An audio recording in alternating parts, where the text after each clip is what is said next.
Ashok pi ಮಂಡ್ಯದಲ್ಲಿ ಉರುಳಿದ ಅದೆಷ್ಟೋ ಜನರ ರಕ್ತದಲ್ಲಿ ಇವನ ಹೆಸರು ಬರೆಯಲಾಗಿತ್ತು.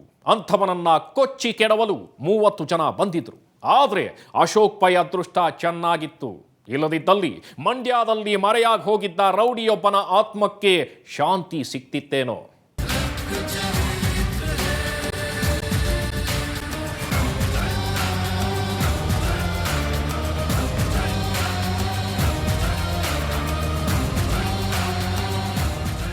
ಅಶೋಕ್ ಪೈ ಮಂಡ್ಯದಲ್ಲಿ ಅದೆಷ್ಟೋ ಜನರ ಕಣ್ಣೀರಿಗೆ ಕಾರಣನಾದವನು. ಇವತ್ತು ಅವನೇ ಸಾವಿನ ದವಡೆಯಲ್ಲಿ ಸಿಲುಕಿದ್ದಾನೆ. 30 ಜನರ ಗ್ಯಾಂಗ್ ಅದು. ಕೈಯಲ್ಲಿ ಮಚ್ಚು ಲಾಂಗು, ಕಾರದ ಪುಡಿ. ಮನೆಯೊಳಗೆ ಅಡಗಿ ಕೂತಿದ್ದ ಅವನನ್ನ ಹುಡುಕೊಂಡು ಹೊರಟ ಆ ಗ್ಯಾಂಗಿಗೆ ಅಟ್ಟದ ಮೇಲಿದ್ದ ಅವನು ಕಣ್ಣಿಗೆ ಬಿದ್ದ. 9 ವರ್ಷಗಳ ಸೇಡಿಗೆ ಪ್ರತೀಕಾರ ತೀರಿಸಿಕೊಳ್ಳುವ ಸಮಯ ಬಂದೇ ಬಿಟ್ಟಿತ್ತು.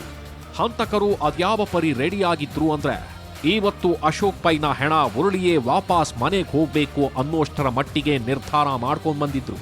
ಅವಶ್ಯ ಬಿದ್ರೆ ಜೊತೆಗಿದ್ದ ಮಗಳನ್ನು ಮುಗಿಸಿ ಸಾವಿಗೆ ಸಾಕ್ಷಿ ಇಲ್ಲದಂತೆ ಮಾಡ್ತಿದ್ರು. ಏನಾದ್ರೂ ಆಗ್ಲಿ ಅಟ್ಟದ ಮೇಲಿದ್ದವನನ್ನ ಮುಗಿಸಲು ತಾಮುಂದು ನಾಮುಂದು ಅಂತ ಜನ ಮುಗಿಬಿದ್ದಿದ್ರು. ಅದೇ ಸರ್, ಬೆಳಗಿನ ಜಾವ 3 ಗಂಟೆಗೆ ಬಂದು 30-40 ಜನ ಅವ್ರನ್ನ ಅಟ್ಯಾಕ್ ಮಾಡವ್ರೆ. ಅವರು ಮೇಕೆ ಅಟ್ಟೆ ಹತ್ತಿದ್ದಾರೆ ಮಗಳು ಕರ್ಕೊಂಡು. ಆಮೇಲೆ ಹೋಗಿ ಆ ಕೊನೆಯಲ್ಲಿ ಅವರು ಮೇಲ್ಗಡೆಯಿಂದ ಸಣ್ಣ ಪುಟ್ಟ ಮೇಲ್ಗಡೆ ಅಟ್ಟ ಮೇಲೆ ಇದ್ದಂಥ ಸಾಮಾನು ತಕ ಹೊಡೆದಿದ್ದಾರೆ. ಹೊಡೆದಾದ್ಮೇಲೆ ಅವರು ಪುನಃ ಜಾಸ್ತಿ ಇದು ಮಾಡೋರು, ಎಲ್ಲ ಜನ ಸೇರ್ಕೊಂಡು ಖಾರದ ಪುಡಿಯೆಲ್ಲ ಇರ್ಚವ್ರೆ.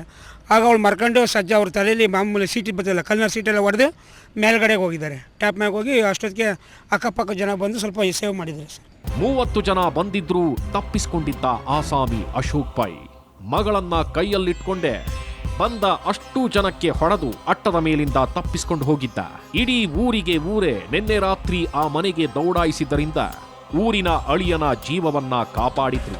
ಸರ್, ಅಶೋಕ್ ಪೈ ಅವರು ನಮ್ಮ ಗ್ರಾಮದಲ್ಲಿ ಕಳೆದ 3-4 ತಿಂಗಳಿಂದ ಬಂದು ಅವ್ರ ಕುಟುಂಬದ ಜೊತೆ ವಾಸ ಮಾಡ್ಕೊಂಡಿದ್ದಾರೆ.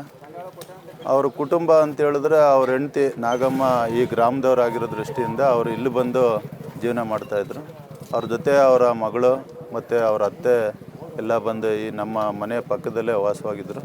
ಮತ್ತು ಇವತ್ತೇನು ಅವರು 3 ತಿಂಗಳಿಂದ ನಾವು ನೋಡ್ತಾ ಇದ್ದೀವಲ್ಲ, ಅವರು 3-4 ತಿಂಗಳಿಂದ ಅವರು ಈ ಗ್ರಾಮದ ವಾತಾವರಣಕ್ಕೆ ಹೊತ್ಕೊಂಡಂತೆ ಜೀವನ ನಡೆಸ್ಕೊಂಡು ಹೋಗ್ತಾಯಿದ್ರು. ಮತ್ತು ಅವರ ಆರೋಪಗಳೆಲ್ಲ ಇವತ್ತು ಅವ್ರ ಮೇಲಿದ್ದಂಥ ಆರೋಪಗಳೆಲ್ಲ ಮುಕ್ತವಾಗಿತ್ತು ಅಂತ ಅನಿಸ್ತದೆ. ಆದರೆ ನಿನ್ನೆ ರಾತ್ರಿ ಬೆಳಗಿನ ಜಾವ 3 ಗಂಟೆಯಲ್ಲಿ ನಡೆದಂಥ ಘಟನೆ ನೋಡಿದ್ರೆ ಎಲ್ಲ ಒಂಥರ ಮತ್ತೆ ಈ ರೀತಿ ಮರುಕಳಿಸಿದ್ರೆ ಗ್ರಾಮದ ವಾತಾವರಣನೂ ಕೂಡ ಎಲ್ಲ ಕೆಡುತ್ತೆ ಅಂತ ಅನಿಸ್ತದೆ. ಹಳ್ಳಿ ಜೀವನಕ್ಕೆ ಅಶೋಕ್ ಪೈ ಹೊಂದಿಕೊಂಡಿದ್ದಂತೆ, ಆದರೆ ಮಾಡಿದ ಹಳೆ ಕೆಲಸಗಳಿಗೆ ಜೀವ ಕಳೆದುಕೊಂಡ ಅದೆಷ್ಟೋ ಮಂದಿ ಅಶೋಕ್ ಪೈನ ರಕ್ತ ಹೀರಲು ಮುಂದಾಗಿದ್ರು. ಆದರೆ ಅವರ್ಯಾರು ಅನ್ನೋದು ಈಗ ಸದ್ಯ ಕುತೂಹಲವಾಗಿದೆ. 10 ವರ್ಷದ ಹಿಂದೆ ಜಡೇಜಾ ರವಿಯನ್ನ ನಡುಬೀದಿಯಲ್ಲಿ ಕೊಚ್ಚಿ ಕೊಂದಿದ್ದ ಇದೇ ಅಶೋಕ್ ಪೈ. ರವಿಯ ಹುಡುಗರು ಅಂದೇ ಪೈ ವಿರುದ್ಧ ಗುಟುರು ಹಾಕಿದ್ದರು. 1 ವರ್ಷ ಅಪ್ಪನ ಪ್ರೀತಿ ಪಡಿಲಿಲ್ಲ, ಆ ಮಗುಗೆ ಅಪ್ಪನ ಪ್ರೀತಿ ಇಲ್ದಾಗ ಮಾಡಿದ್ರಲ್ಲ. ಇವ್ರ ಮಕ್ಕಳು ಪ್ರೀತಿ ತಿನ್ಕೊಳಕ್ ಯಾರು ಇಲ್ವಾ? ಯಾರು ಬರಲ್ವಾ?